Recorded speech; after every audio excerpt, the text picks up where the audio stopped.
Good morning and welcome to our virtual service. My name is James Parker. It's such a pleasure to be here with you today. Let's get started. And my lesson today is the secret of blessing.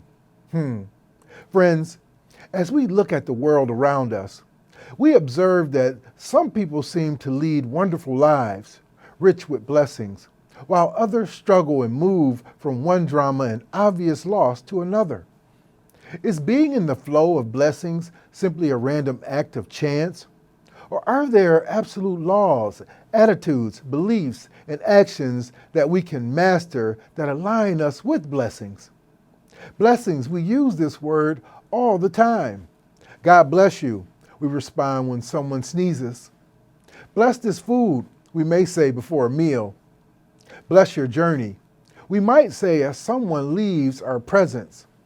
Blessings, a single word we could use to close a letter, note, email, or text. But have you ever paused and thought about blessing?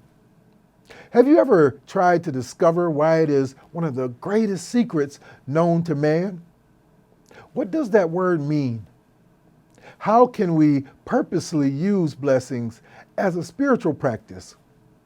Friends, the first and most important thing we must come to understand about this secret of the ages is when we engage in the act of blessing, we are blessed in return. Let me say that again. When we engage in the act of blessing, we are blessed in return. Catherine Ponder, a renowned prosperity teacher, says that the act of blessing everything is a transformative prosperity secret. The Old Testament focuses a lot on the practice of blessing, and the Hebrews placed a great emphasis in the power of blessing. If one was to receive a spoken blessing, he did not want anyone to stand in his way of accepting it. He considered the blessing a priceless gift. The Bible tells us that Jacob felt the blessing was so powerful that he stole the blessing his father intended to bestow on his brother. So what exactly is blessing? Webster's dictionary says to bless is to hallow or consecrate by religious rite or word, to invoke divine care of, to confer prosperity or happiness upon. It goes on to say a blessing is a thing conducive to happiness or welfare. Here's a good story. A 15-year-old altar boy goes to see his priest. "Bless me, Father, for I have sinned. I have been with a loose girl." The priest asks, "Is that you, little Joey?" "Yes, Father, it is." "And who was the girl you were with?" "I can't tell you, Father. I don't want to ruin her reputation." "Well, Joey, I'm sure to find out her name sooner or later, so you may as well tell me now." "Was it Tina Jones?" "I cannot say." "Was it Teresa Molly?" "I'll never tell." "Was it Nina Capers?" "I'm sorry, but I cannot name her." "Was it Kathy Pirelli?" "My lips are sealed." "Was it Rosa D'Angelo then?" "Please, Father, I cannot tell you." The priest sighs in frustration. "You're very tight-lipped, and I admire that.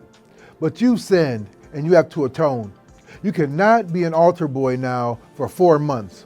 Now go and behave yourself." Joey walks back to his pew, and his friend Frank slides over and whispers, "What'd you get?" "You won't believe this. It's truly a blessing. I received 4 months vacation and 5 good leads."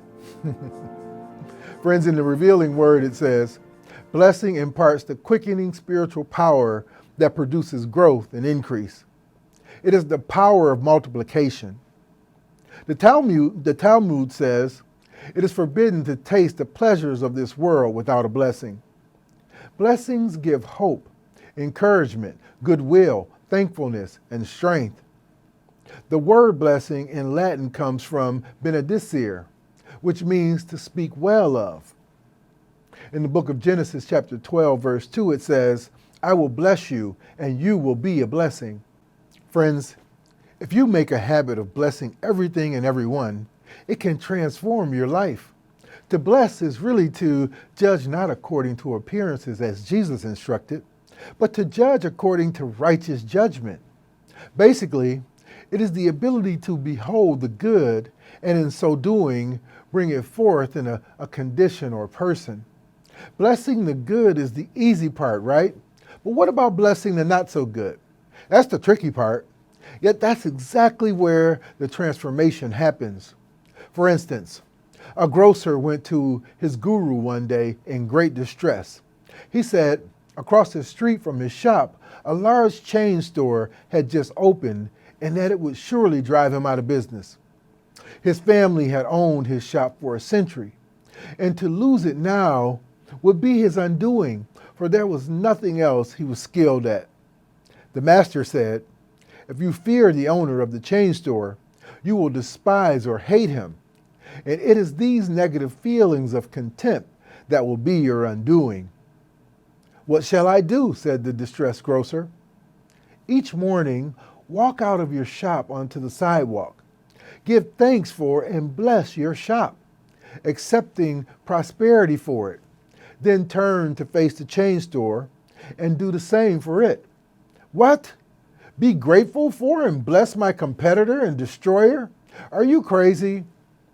The gratitude and blessings that you give him will rebound as your good. Any evil you wish on him will destroy you. After 6 months, the grocer returned to report that he had closed down his shop after all. But he was now in charge of the chain store, and his life was in better shape than ever before. David Spangler said, "A blessing is not the function of a particular role. It is the natural expression of the fiery love and inclusiveness of our inner spirit. It is the manifestation of a soul fire, and each of us can be its hearth. To bless us is not the prerogative only of ministers, priests, and rabbis. It is not the exclusive domain of saints and holy people. It is a natural human ability, and anyone can do it. By blessing, we become a light in someone's life. When we bless a problem, an injury, a lack, or a foe, we acknowledge the divinity in the situation or the person. Bless your body and see it manifest radiant wholeness. Bless away troublesome physical conditions. Bless and release difficult situations and circumstances. If you recognize the perfection of God's power to bless, perfect blessings will be revealed through you. Myrtle Fillmore, co-founder of Unity, regained her health through this method. Told that she had a terminal condition, she began blessing and thanking each organ of her body, praising the intelligence within it, and encouraging it to come forth into new life. Friends, try blessing yourselves regularly and see how eagerly they respond with increased health. Bless your problems, even if you feel that you are powerless in the troubled times. A blessing will call forth good where you can only see obstacles and challenges. Bless your debts. Remind yourself that it is the Father's good pleasure to provide you with enough to easily meet every obligation that appears before you. In the book Prosperity, the power of blessing is described this way. Blessing the substance increases its flow. If your money supply is low or your purse seems empty, take it in your hands and bless it. See it filled with the living substance ready to become manifest. As you prepare your meals, bless the food with the thought of spiritual substance. When you dress, bless your garments and realize that you are being constantly clothed with God's substance. The more conscious you become of the presence of the living substance, the more it will manifest itself for you, and the richer will be the common good of all. Identify yourself with substance until you make it yours. It will change your finances, destroy your fears, stop your worries, and you will soon begin to rejoice in the ever-present bounty of God. It is absolutely possible to bless, friends, an empty purse into a plump abundance. empty shelves into blessed sufficiency, and an empty heart into the fullness of joy. Whatever you bless makes you a blessing. Form the habit today of blessing everything you have. It may seem foolish to you to bless nickels, dimes, and dollars, but when you do, you are setting the law of increase into operation. All substance is one and linked together, whether in the visible or the invisible. The mind likes something that is already formed and quantifiable. When you hold an image of goodness in your consciousness, the mind is set in motion to draw similar substance from the invisible realm and thus increase what you perceive. So when we bless our money, relationships, health, or our good, we are complying with the divine law of increase that has been demonstrated many times. Therefore, bless anyone in your life who's making vital decisions with righteous judgment. Bless all of the first responders, the doctors, the nurses, the cleaners with vibrant health and energy.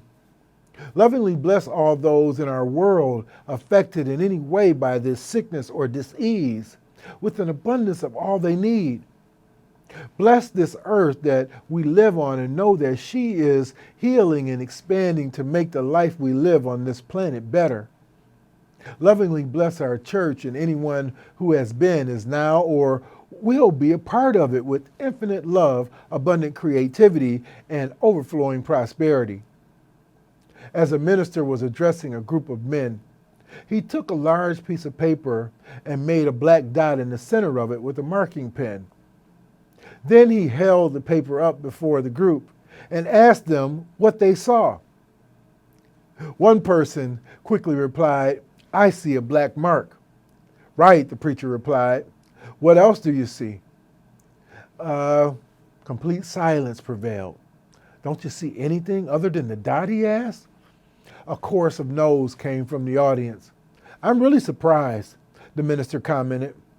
"You have completely overlooked the most important thing of all, the sheet of paper." Then he made the application. He said that in life, we are often distracted by small dot-like disappointments or painful experiences, and we are prone to forget the innumerable blessings we receive from God. But like the sheet of paper, the good things are far more important than the adversities that monopolize our attention. This reminds me of an old proverb with practical meaning. Someone has written, "As you travel down life's pathway, may this ever be your goal. Keep your eye upon the donut and not upon the hole." And that is the secret of blessing. Friends, rather than concentrating on the trials of life, we should fix our attention upon life's many blessings. In the book of Psalms, chapter 68, verse 19, it says, "Blessed be the Lord who daily loadeth us with benefits." Today, give thanks for all that blesses you. There's a classic hymn that says, "Count your blessings, name them one by one." These words encourage us to realize that each day holds much to be thankful for when we remind ourselves to simply notice and appreciate the many gifts given to us by God. Then we are lifted up each time we encounter beauty, experience kindness, hear a giggle, or see the smile on a child's face. Even the smallest things add up to bounty of blessings by holding positive thoughts in mind. Looking for the good helps us to recognize blessings we might have overlooked and prepares us to receive those blessings yet to come. We balance our desires, fulfilling our achievements, experiences, or relationships by being grateful for the blessings already in our life. And at the end of the day, when we give thanks for what has blessed us, we come into a life of greater love, prosperity, light, joy, and peace.